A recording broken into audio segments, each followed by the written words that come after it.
Tunasema asante kwa alfajiri ya leo.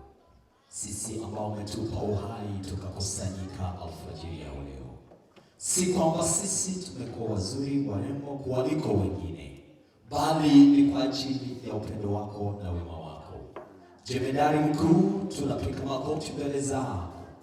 Taifa lako limefungwa macho ya kiroho, pia masikio ya kiroho, ili wasikie ni kipi ambacho utanena nao. Ni kundi ndogo ambalo limebakia, ambalo umelisaza na utukufu wako mtakatifu mwema.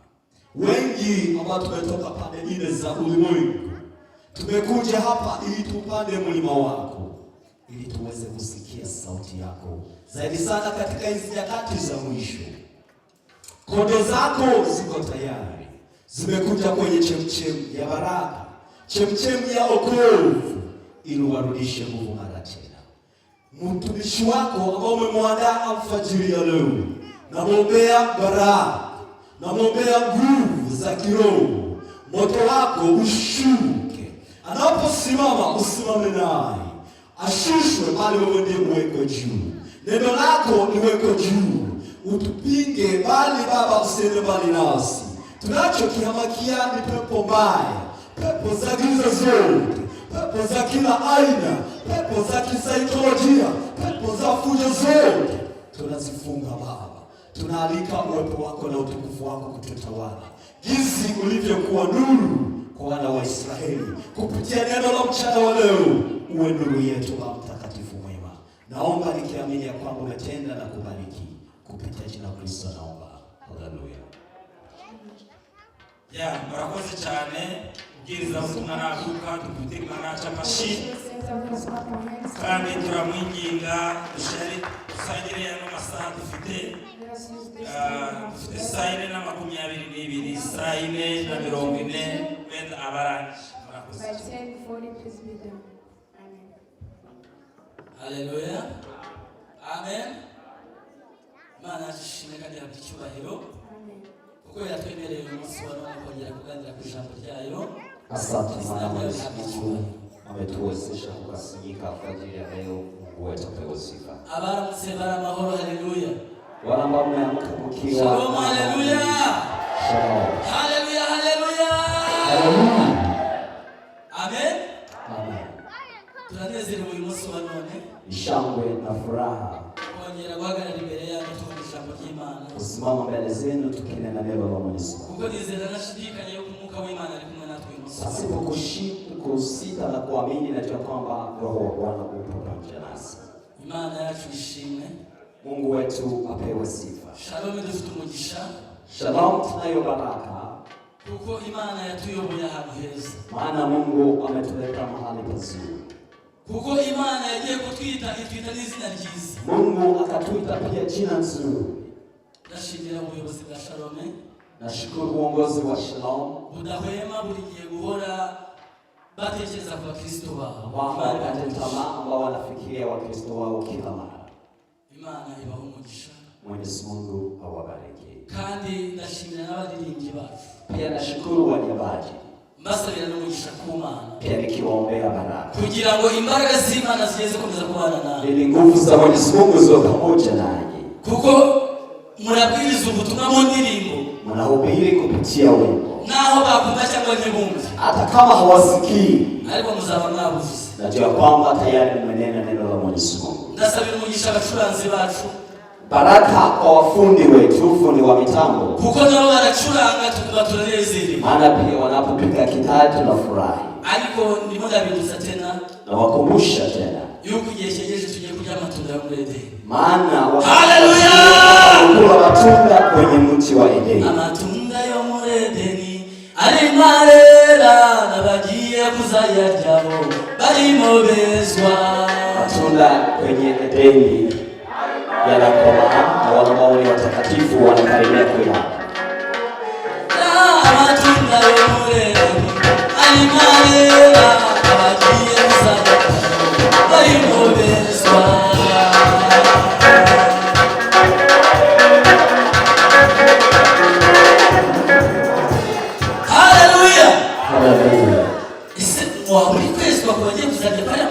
Je, wewe umeshaandaa ukishitakasa ili ukule matunda hayo? matunda kwenye Edeni alikwera yako na karibia kukoma, ariko kandi n'abagiye kuzayaryaho na wale ambao watayakula nabo barikwezwa, pia wanaanza kushitakasa. Mungu wetu apewe sifa. Niba uri kwezwa, kama unashitakasa, nanjye nkaba ndi kwezwa, na mimi pia nashitakasa, twitegure kujya ku matunda. Hebu tujiandae kula matunda. Haleluya, haleluya, haleluya, haleluya. Amen, amen. Abo ndi butinde cyane, sitakawa mu ijambo tugiye gusoma, kwa neno ambalo tutalisoma, cyangwa se umutwe w'amagambo uravuga ngo, kichwa maneno yasema hivi: iherezo rya byose riregereje, mwisho wa vyote ukaribu. Ejo twize ijambo ryiza, jana tumejifunza neno nzuri, twigishijwe na Pastor Amos, tumejifundishwa na Pastor Amos, yitwa kwihangana, ambalo linasema kuvumilia. Haleluya, amen. Kwihangana ukageza imperuka bitanga ibisubizo, kuvumilia hadi mwisho inapana majibu. Utazi kwihangana na bisubizo wabo, kama hauna ile zawadi ya kuvumilia hautapata majibu. Muri ubuzima twabo bwa buri munsi, katika maisha ya sasa buratugoye cyane, najua ya kwamba ni magumu, ariko utazi kwihangana, lakini kama hujui kuvumilia ntabwo wabona ibisubizo, la hawezi kupata majibu. Nzayimana nzai ya Mwenyezi Mungu, urayitegereza, unasubiri, ugasonza, unakuwa na njaa, ukayitegereza ukambara ubusa, unasubiri, unavaa uchi, ariko muko kwihangana kwawe, lakini kupitia hiyo subira akaboneka n'ibisubizo. Mwenyezi Mungu anakupa majibu. Haleluya, haleluya, amen, haleluya. Imani wamugisha, Mungu wetu awabariki. Ndikumva nanezerewe umunsi wa none, mimi na shangwe moyoni mwangu. Umujya baririmbyi baririmbye numvaga bihagije, hizi waimbaji waliimba leo natosha. Bura baririmbyi banejeje cyane, waimbaji wamenifurahisha, kandi si yeye ni twese, na si mimi tu bali ni sote. Haleluya, haleluya. Tuzirikane ko iherezo rya byose rigize gutegereje, ya kwamba mwisho ukaribu. Iherezo rya byose riraje, mwisho wa vyote ukaribu, kandi rirakuze nanjye riranzi, na inakujia tena nichia. Iherezo rya byose ryarageze ku isi ya kera, ukomo wa nchi za zamani ulifika, Imana irimbuza amazi, na Mungu akaharibu akateketeza kwa maji. Icyo gihe baranyaga, ile siku walikuwa wakila, icyo gihe baramwaga, na ile wakati walikuwa wakili, ariko igihe cyarageze bararimbuka, lakini siku ilitimia wakateketezwa. Ndibuka neza ijambo Remedio yatwigishije, nakumbuka neno ambalo tumefundishwa na mwalimu Remedio. Yatubwiye mu ijambo ry'Imana ngo, alituambia ya Qur'an, kuri mu gihugu gifite amahoro, mbona uko kwenye nchi amao, ukabuguwe neza, na tena wewe uko salama, ukaba wambara ukabera, na unavaa vizuri, ariko Yorodani yawe ko niyuzura uzajya he? lakini wakati Jordan yako itajaa, la utapita wapi? Yorodani yawe ushobora kuzura uyu munsi wa none kuri Isa turi kuvuga, Jordan yako inaweza kujaa siku ya leo. Witeguye gukora iki? Je, unajitayarisha kufanya nini? Yorodani yawe ushobora kukuzuriraho, Jordan yako inaweza kujaa siku ya leo. Witeguye gukora iki? Je, unajitayarisha kufanya nini? Urakiuka haga, Je, unala ukashiba? ariko hari umuntu ushonje, lakini kuna yule ambayo ana njaa. Uri mu mahoro, najua unaketi kwenye amani, ariko hari abatari mu mahoro, lakini kuna wale ambao hawana amani. Mbere kugira ngo tujye mu ijambo ry'Imana, mureke twibuke aho twatuzaga dutuye. Kabla ya kwenda kwenye neno la Mungu, hebu tukakumbuke mahali ambapo tumetoka. Aho twari dutuye ubu ngubu ntibari kuryama, ntabwo baruhuka, Mahali ambapo tulikuwa tunaishi hawalali, hawana amani, bari mu ntambara, wako kwenye vita. Haleluya, haleluya. Ariko araguhamagara ati ndashonje, dore ndi kwiruka, lakini anatuita, mimi nina njaa na nakimbia. Ukamwima amatwi, haumujibu. Ibuka iyaba ari wowe waruriyo, hebu kakumbuke kama na wala kimbia kwenye mabondo, na kwenye misitu unajificha masaa. Ishyire muri uwo mwanya w'uwo muntu uri hebu kashiweke kwenye nafasi hiyo, kama kwa yule mtu yarangiza kuhamagara ati inzara irangije, anapokupigia simu ya kwamba yeye anajaa, mimi na Faruchi na watoto wangu, alafu haumujibu, unasema mimi naketi kwenye amani. iyi Amerika mukanyanga ko guhumbya. Hii Marekani kwa kufunga na kufungua ishobora kubura amahoro kurutuko tuva muri Kongo. Unaweza kukosa amani hata kuliko nchi Kongo ambayo tunaisikia. Ibaze wahamagara. Je, unaweza kumuita nani? Haleluya. Haleluya. Ngiryo iherezo ritungura umuntu utarite. Hilo ndio mwisho ambao inaweza kuja kwa ghafla pasipo kujitayarisha. Bali abari mu ntambara nabo babihisemo. Wala watu kwenye vita bali hawakuchagua. Ntabwo bariteguye kugira ngo babe bari buhunguye umunsi. Pia hawakuandaa ili wakule kwenye vita. Ntabwo Imana itabaza kugira ngo babe mu mahoro no dufite ubungubu. Ntabwo Imana yabirengagije. Na Mungu hakuwaacha kuwapatia amani kama ambayo tuko ndani. Haleluya. Haleluya. Ariko tugira umutima wo gutekereza. Tuwe na moyo wa kutafakari. Turebe kure ese iherezo ryamutse rintunguye nagira tutazame mbali. Je, mwisho kalifikia ni ese nabagiranze koko? Je, nitakuwa niko katika umati wa watakatifu? Haleluya. Haleluya. Amen. Amen. Pastor Amos yegere microphone. Pastor Amos akaribie microphone kugira ngo atusomere muri ijambo tugiye gusoma. Ili atusomee neno hili. Tugiye kuanza kusoma muri Luka. Tutasoma kwenye kitabu ya Luka kugira ngo twumve neza iki Imana ishaka kugira ngo Luka mtakatifu tusikie ni kipi Mwenyezi Mungu anataka. Ndaje ngo buri muntu wese atega amatwi yumvirisha. Kila mtu atege sikio asikie neno hili. Ni wiyumva mu mubare w'abantu tugiye gusoma hano hano. Utakaposikia katika umati wa wale watu ambao tunaenda kuwasoma, urafashwa gusenge. Pia utasimama tuombe pamoja. Kuko naho tunezerewe turi mu mahoro. Hata kama sisi tuko katika amani na furaha, ariko imitima yacu ntabwo ituje. Tunajua kwamba moyo yetu haina amani. Iyabaye twari duhuje umutima, tungekuwa na moyo mmoja, Mungu wala yatumanukiriza. Roho angeshuka wakati. Haleluya. Haleluya. Haleluya, haleluya. Haleluya. Shalom. Shalom. Amen. Mwenye kusoma muri Luka. Hebu tukasoma kwenye Luka mtakatifu. Luka ni igice cya 12. Ile sura ya 12. Niho tugiye gutangirira. Hapo ndipo tutaanzia. Igice cya 12. Ile sura ya 12. Ntabwo ndi butinde no guhera ku murongo waho wa mbere. Sitakawa tutaanzia hapo. Ya wahageze yadusomera. Kama umefika unaweza kutusomea Luka mtakatifu 12. Umurongo wa mbere n'umurongo wa kabiri. Ile mstari ya kwanza na ya pili. Haleluya.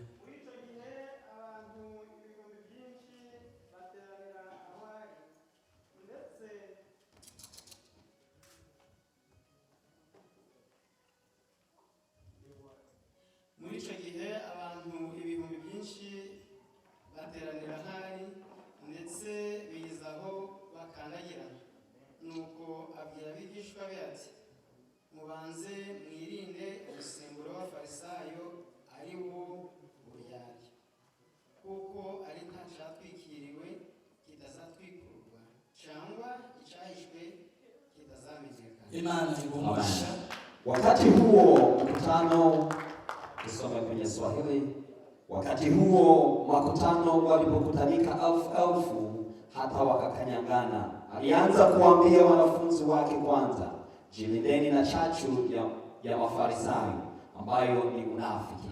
Lakini hakuna neno lililositirika ambalo halitafunuliwa, wala lililofichwa ambalo halitajulikana. Amen. Haleluya. Amen. Amen. Amen. Icyo gihe abantu baba benshi mbere ya Yesu, Wakati bakandagira. Kulikuwa umati wa watu wengi pia wakakinganyangana. Bagiye bakandagira na kwera kuba benshi.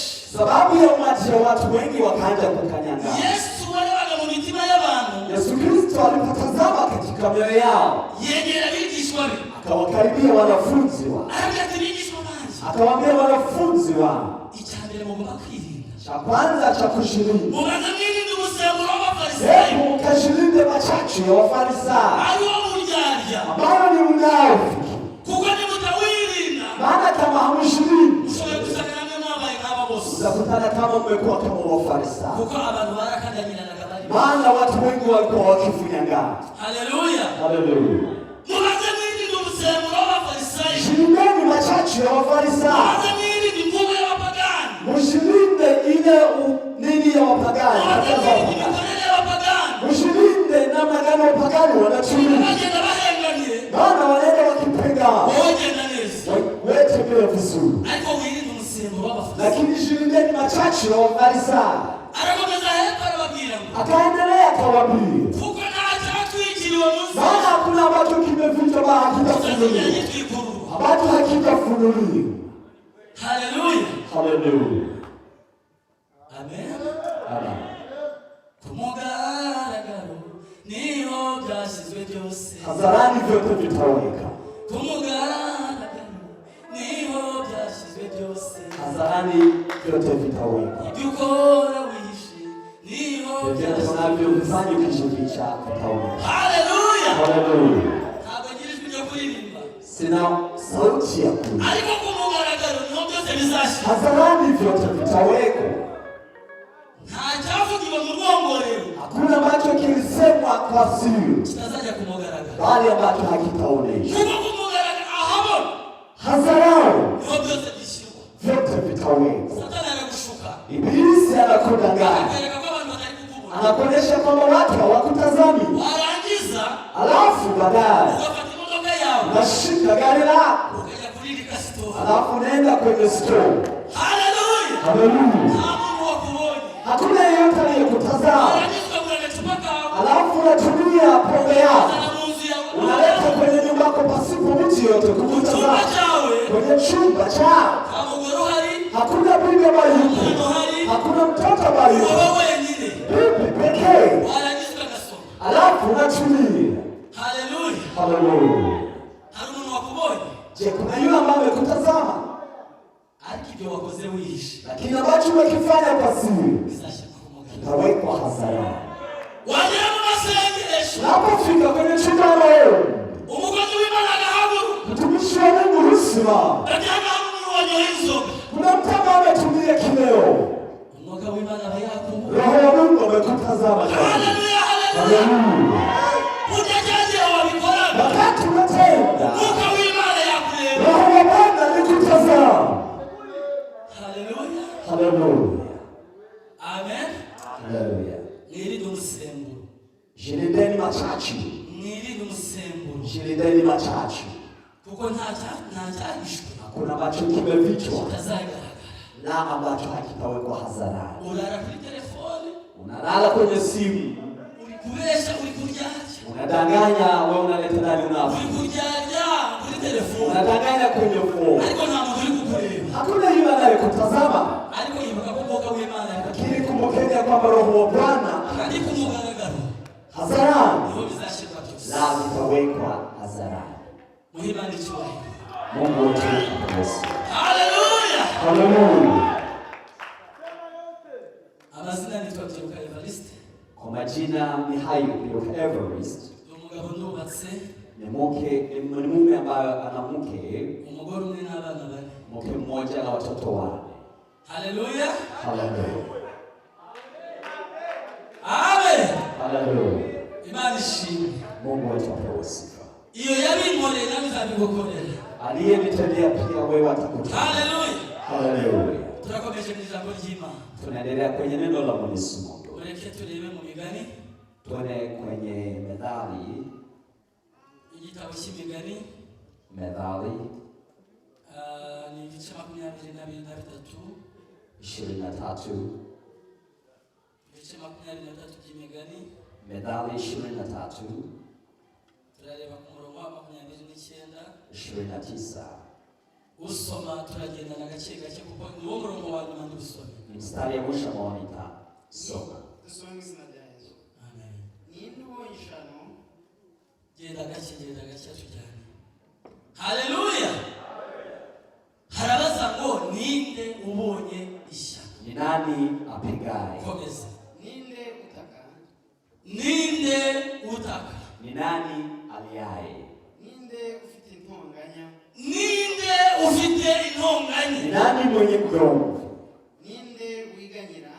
Ninde wiganyira? Ndetse tujyane. Ni nani mwenye mgono? Mumbabarira abantu muri kuganira, mwemuretse kuganira umwanya wo kuganira urahari. Ariko iri jambo turigendaneho neza. Alafu tuende Subiramo hejuru gato. Subiramo hejuru gatoya. Imigani ibice 23:29. Ninde ubonye ishano?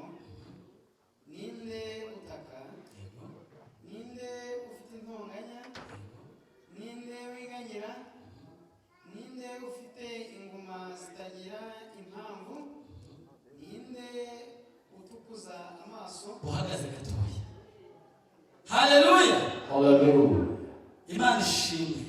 Mungu atapewa sifa. Ninde utaka? Nani apagayo? Ninde ufite intonganya? Ni nani aliayeona? Ninde wiganyira? Ni nani mwenye ugonjwa? Ninde ufite inguma zitagira impamvu? Ni nani aliye na jeraha zisizo na sababu? Muba mama uwo ntabwo namumenye. Je, katika wamama hakuna yule ambaye mnamjua? Ntabwo mumuzi. Je, hamjui? Mu bagabo ntabwo umuntu muri kumwumva. Katika wababa je, hamjui? Mu rubyiruko muri kubyiga ntabwo umuntu muri kumwumva. Katika vijana je, hamtazami? Ninde ufite intonganya za buri munsi? Nani ana ugomvi wa kila mara? Ninde ufite agahinda? Nani ana jeraha? Ninde ufite inguma za buri munsi? Nani ana jeraha zisizo na sababu? Kandi zitagira impamvu. Zisizo na sababu. Komeza. Tuyarene. ni abarara inkera. Na barara inkera. Haleluya. Wale wakao inkera bagasinzira bakaryama ahubwo bikinga ijoro bakajya gukora ibyo Imana idashaka. ni wale ambao wanajifunika usiku alafu wanaenda kutenda matendo machafu. Na barara inkera hari abataryama. Ni wale ambao wanaweza siku abantu bataryama bakaruhuka ari inkera ukajya wicaye. Kama uko katika umati wa watu ambao hawalali usiku, Imana ikubabarire. Mwenyezi Mungu amesamehe. n'abagenda bavumba inturire. N'abagenda bavumba inturire muri Amerika ntabwo bashaka. Ni wale wakienda wakitafuta divai. Izo muri Amerika ziba muri firigo mu rugo. Divai za Marekani Haleluya. Ntabwo muri Amerika bavumba ahubwo zisanga iwawe muri Afrika yayindi mu rugo. unakutana divai kwenye friji yako. Unagenda ugakuramo kamwe kakanywa. Unatoka tukazana igikomere. wakati wengine unapiga Wakubaza ko wamaye iki unakuza umutwe ku mutwe. wakati wanakuuliza ni kipi kimefanyika, nimepiga kichwa kwenye kibambasi. Ese niko byagenze? Je, ndivyo imekuwa? Watongana nabi wawe. Wakati unapigana Ntonganya zakubanye nyinshi. umekuwa na magomvi na jamaa yako. Byagenze bite batariko nagaragaje. Je, imekuwa namna gani? Ati nuko byananiye nta baraka. Kwa sababu sishinda lakini siku. Ahubwo byananiye nyine nuko ariko nta kundi. Haleluya. Abakama munyihangane ntabwo ari mwe binaje kuvuga. Wala ambao wanatumia kidogo Komeza hepfo, sana komeza sisi hepfo, ambao komeza wanazungumza. hepfo. Haleluya. Komeza hepfo. ntukareba vino. Haleluya. Komeza hepfo gatoya. ntukarebe vino uko itukura. Ntukarebe vino uko itukura. Usitazame mvinyo wako mwekundu. Uyirebera muri ka gacupa gisa neza. Unapotazama kwenye chupa unafanya na vizuri. Komeza hepfo. igihe ibirira mu gikombe. Igihe iri kubirira mu kirahuri iri imbere yawe uri kwireba gasa neza. Wakati unameremeta kwenye kilauli mbele zako, Komeza. ikamanuka neza. Warangiza ukayisoma ikamanuka neza. unakuwa na shuka vizuri. Ku bantu bakanyoye cyangwa se ku muntu ukamarabizi. Kwa wale ambao umetumia na wale ambao wanatumia Uri wanajua. kugasoma akamanuka neza wumva kari Wakati unatumia na shuka vizuri kule. ariko mwumva ibyago birimo. Mwumva ibyago birimo. Lakini sikia tao. Komeza hepfo. amaherezo iryana nk'inzoka. Amaherezo yayo ijyana nk'inzoka. Mwisho wake huuma kama nyoka. Wari waribwa n'inzoka mbese gatoya. Inzoka zari zakurya. Je, umesikia nyoka Abizoka na zajya bishira akaboko hejuru tureba. ambao umesikia nyoka Inzoka zirakurya ukabura amahoro. Amibe ikakurya ukituma amaraso. alafu na nyama Ukabura damu ibitotsi. nakosa usingizi Ugata ubwenge. natupa akili. Haleluya. Haleluya. Ngicyo ikintu kijya mu mubiri wawe warangiza kikajyana nk'inzoka. Komeza Hicho ambacho nakitumia alafu kinakutuma kama nyoka. tugendane. igatema nk'impiri. Ijyana nk'inzoka yarangiza igatema nk'impi. Inakulala kama kuchoma kama Ijyana fira. nk'inzoka ariko nyuma igatema nk'iki. Huuma kama nyoka alafu baadaye uchoma kama fira. Hari sindi kuyoma muri kunyumva hari. amaso yawe ukayahanga. Bawihanganye gatoya. Muri kunyumva neza hari. Je, mwananisikia? Abari kunyumva haleluya. Haleluya. Amen. Imana ibahumugishe. Dukomeze gato. Yego. umurongo wa 33. amaso yawe ukayahanga ku by'inzaduka. Warangiza amaso yawe Macho yako ukayahanga ku by'inzaduka. yataona mambo mageni. Ukayahanga ku bitarigeze birebwa. Anapatia kwenye vitu ambavyo visiyofaa. Amaso wamara kukawa neza. Wakati umetumia vizuri, warangiza ukabona ibintu usanzwe ubona. Alafu naanza kuona vitu ambavyo unatangira kureba umukecuru w'imyaka 50 umwana muto. Unaona bibi wa miaka 50 unafikiria na miaka 20. Warangiza ukabona umwana muto wa miaka 12. Unaona mtoto wa miaka 12. Nasiko tungana ati. Anasema tuko kwenye miaka 10. Unaona tuko kwenye umri wa miaka 1. Amaso yawe ukayahaga kubyiki. Macho yako yanaona mageuzi. Warangiza ugatangira kuvuga amagambo utavuga utangiwe. Unakuwa na maneno ya upumbavu. Muri wowe ukumva hari na perezida w'igihugu. Unasikia ndani mwako hata rais wa nchi unaweza ukamnyanyua. Kuko ufite ikiri kubigutera. Maana una nguvu ambazo zinakusukuma. Ufite umusemburo muri wowe. Maana kuna chachu ndani mwako. Uwo musemburo uri muri wowe. Ile chachu ambayo iko ndani mwako. Uyu munsi wa none uharira abafarisayo. Hii uiachie Wafarisayo. Haleluya. Haleluya. Tunaendelea. Kandi umutima wawe ukavuga ibigoramye. Warangiza moyo wako utatoa yaliyopotoka. Tunajuzi yuko umugwaneza. Tunajua kwamba wewe ni mwema. Tunajuzi yuko utubwiriza tukishi. Tunajua kwamba unatufundisha tunafurahi. Tunajuzi yuko tulilipira tukishi. Tunajua kwamba unatuimbia tunafurahi. Ugatangira kuvuga ibigoramye. Alafu unaanza kusema maneno yasiyofaa. Tugatekereza si uyu muntu koko ibintu. Tunaanza kufikiri je, mtu anazungumza vipi? Naho burya muri wowe harimo umusemburo. Lakini ndani mwake tayari kumeingia chachu. Twaje kuvumbura igitera ibyo. Tumekuja kutafuta kinachosababisha hili. Bila kujimaka no kutumvikana. Hata kinaleta ugomvi na kutaposikilizana. Harimo umusemburo. Kuna chachu. Haleluya. Haleluya. Harimo umusemburo. Kuna chachu ndani. Iyo umutima wawe watagiye kuvuga ibigoramye. Wakati moyo wako unaenda kuzungumza yasiyofaa. Amaso yawe uyahanga kubyiza duka. Macho yako yanaona mageni. Ushaka kugira umusemburo kubanye mwinshi. Unajua kwamba chachu imekuzidi. Komeza hepfo. Hebu kaite. Tusoza. Nukuri ukazengerezwa nk'uryamye mu nyanja hagati. Haleluya. Ukazengerezwa nk'uryamye mu nyanja. Unazunguka unafikiri unalala kwenye bahari. Usubiza ariko nk'uryamye he? Unalala wapi? Nk'uryamye mu nyanja hagati. Unalala kwenye bahari. Abari ku nkombe ku haleluya. Si pembeni, si kando bali kati ya bahari. Unasikia unazunguka. Chachu inakuzungusha. Chachu inakuchukua na nchi. Chachu inakuzungusha. Inakupeleka nafasi nyingine. Unaenda unaona vile ambavyo havitazamiki. Kuna chachu. Tunaenda kumaliza. Cyangwa nk'umuntu uryamye hejuru y'umuringoti w'umuntu. Cyangwa se ukamera nk'umuntu uryamye ku muri hejuru y'umuringoti w'umunguge.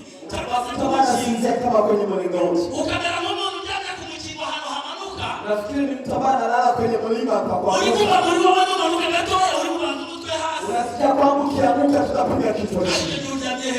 Na hapo unalala kwenye kitandani ndio. Ariko kubera ko umusemburo wakuzenga. Lakini sababu chachu imekuzungusha. Kubera ko umusemburo wakubushije amahoro. Baada chachu imekukosesha amani.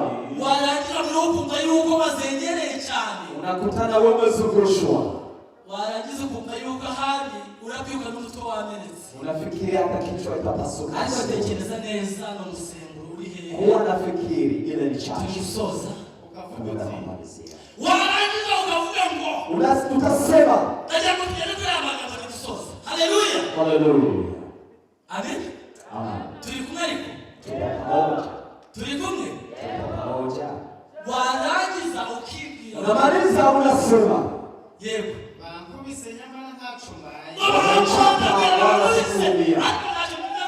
Walinichapa bali sikuumia. Yababa we. Bampondaguye kandi sinumvise. Wamenipiga wala sina habari. Sinumvise. Wamenipiga wala sina habari. Umuntu wanyoye kukayoga kujadisi koko. Nani ambaye ametumia kelele? Wanakupiga asubuhi jicho limevimba. Unasema nani amenipiga? Lakini nimefika nyumbani namna gani? Asubuhi mpaka kuuliza papa what happened?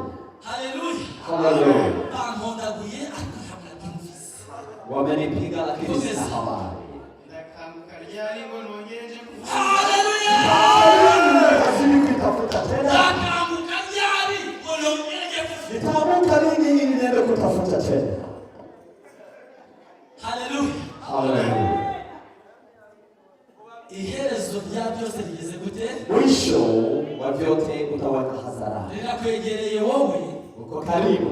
Uvuga ngo ndabyuka cyane nongereje kuvuga. Paulo anasema nitaamka lini ili niende tena kutafuta. Yuko muri Amerika batakivumba. Maana Marekani hawezi enda kwa ndugu yako kutafuta kileo. Unagabanya umusemburo wawe. Umetumia chachu yako. Yagera mu masaa 9. Saa 9 za mchana. Zikure kuriye.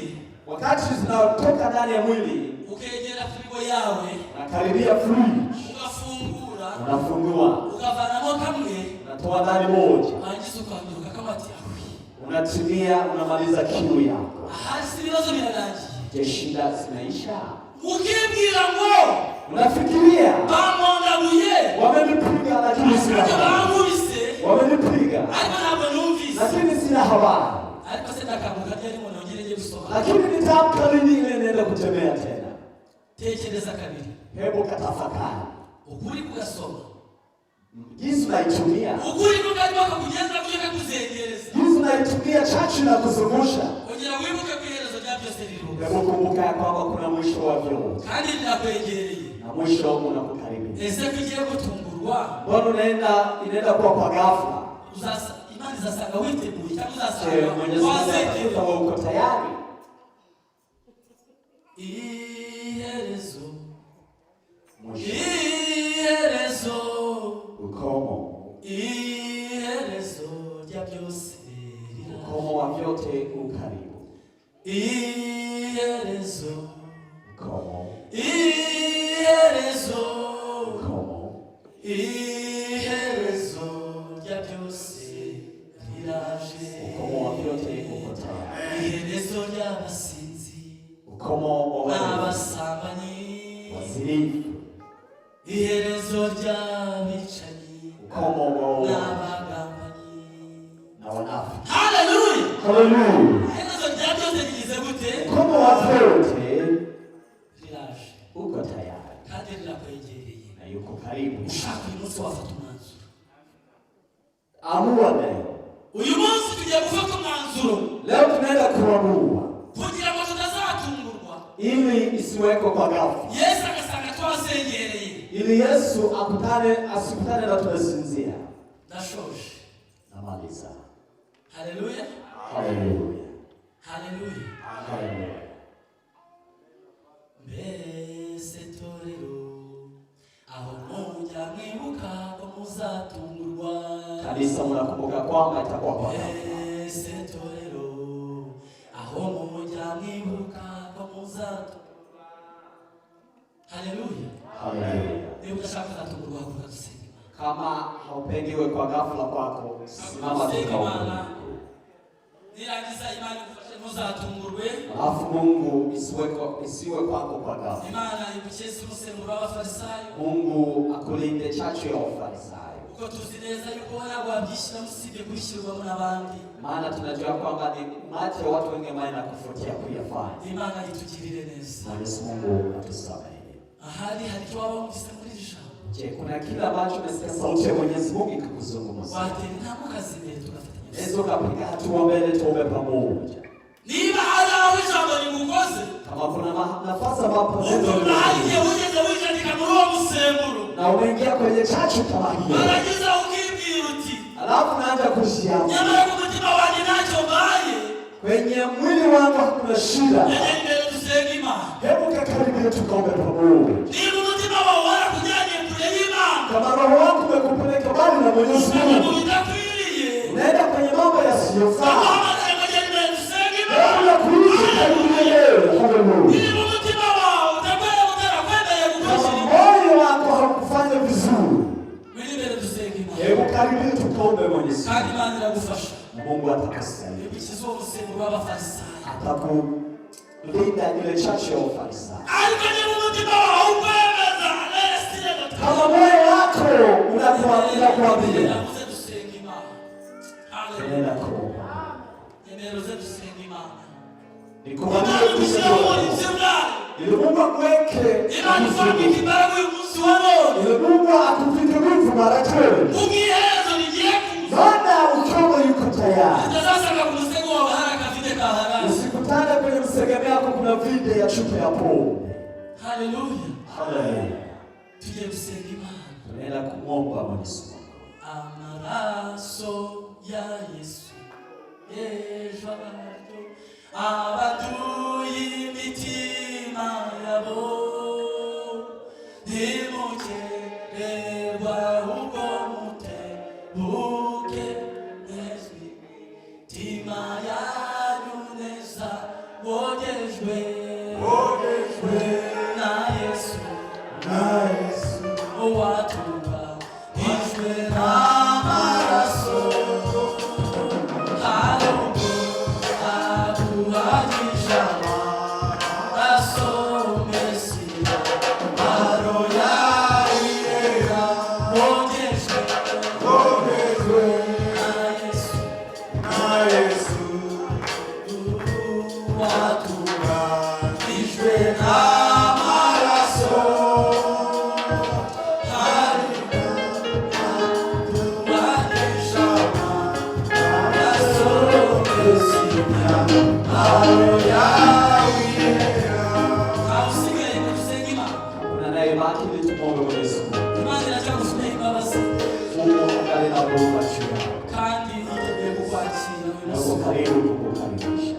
abakozi b'Imana begereye gusenga wa Mungu tukaribie mbele kugira ngo dufatanye na bene data uyu munsi bafashe intambwe ya mbere ili tuwe na wandugu ambao wameamua kugira ngo atazatungurwa ubwo Yesu azabasha ili isiwe kwa ghafla kwao. reka Pastor Amos afate microphone Acha Pastor Amos mpe microphone kugira ngo asengera abene data ili aombee wandugu kugira ngo Imana ibane ili Mungu Tusenge twese. pamoja nao. Mwami wacu Yesu, shima Mana w'amahoro Mana yo mw'ijuru, uri Imana igerageza uri Imana ikomeye turagushimiye ku ijambo ryawe rigeze hagati hindura yacu, imigendere mibi yo mu ijambo mitima ryawe yacu ry'ubugingo, ijambo hindura ryawe imikorere ryiza, yakwiye yo mu mitima ijambo ryawe yacu ry'ubuhigi, ijambo ryawe ryiza, Sisa wende kwizera, uyu munsi wabere dutsinzwe n'umubabaro abapfukamishijwe Data nawe, turakwinginze kugira ngo ubwo ugiye gusaza ibyo wakora, uzaturinde gukora ibyiza none wabari watunganye, n'abandi badashobora kutuvuga, mwami twese tubabarire, ukwiriye, tubabarire Yesu kuko ibyinshi bikorwa mu mwijima, ibyinshi bikorwa mu bwiherero, bireba impamvu duciye bugufi twese, imitima yacu tubabarire, maze wakizuza kuza, ijambo ryarimbwira ko abakubanyi b'abanyamurenge barimo gufungura imyaka yabo izahaturwa, none ubasha gupfukamira urebe umunsi bahereze ubugingo buhoraho kandi baha amahoro baneshereze bahindure ibyagirisha bakure banezerewe byabazaga amahoro byose neza nk'imvuru y'Imana Yesu mubage kubaganiriza aba bari ikoro ryawe ryose babarira mu bishi bose twe gushyira hamwe tugwira